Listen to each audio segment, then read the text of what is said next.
Deus existe? Essa é uma pergunta que há muito tempo carece de uma resposta credível para os ateus. Mas hoje isso acaba. Os ateus acreditam que não há necessidade de responder a essa pergunta, até porque a ciência explica tudo o que precisamos saber sobre o universo, certo?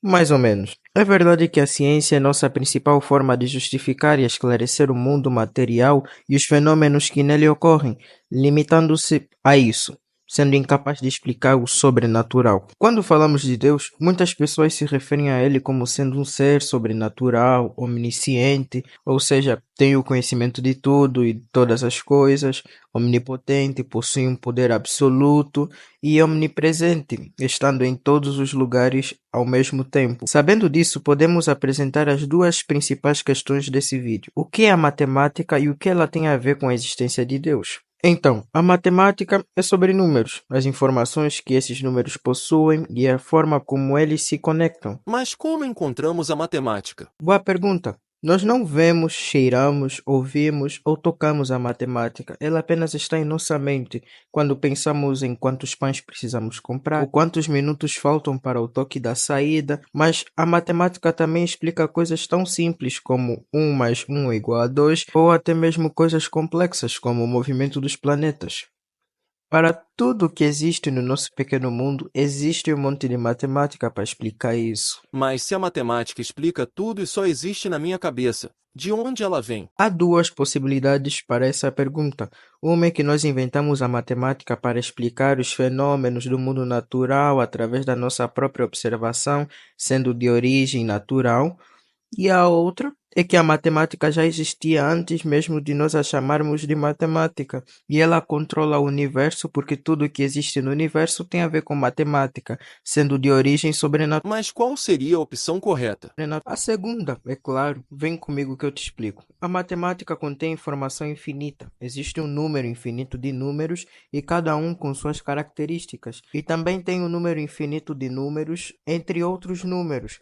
O π é um número que usamos para explicar a área de um círculo, só que ele também é infinito e nós continuamos descobrindo os seus números através de cálculos. E se nós fizéssemos o π do nada, nós podíamos dar-lhe o valor que bem quiséssemos, mas não podemos fazer isso, pois sabemos que o valor dele é 3,14 e um monte de outros números infinitos. Sabendo que essa informação existe e já existia, sendo infinita, tornando a sua existência no mundo material impossível, porque o mundo em que vivemos é finito. Sendo assim, posso afirmar com toda certeza que a matemática é infinita, significando que ela contém todas as combinações de números possíveis do infinito. Combinações que nós usamos como códigos para letras, significando que a matemática contém combinações de palavras. E isso, meu amigo, significa que todo e qualquer livro que você já tenha lido, ou que você já tenha visto, ou que já foi escrito, ou que será escrito, já existe ou já existia antes dele ser escrito dentro da matemática.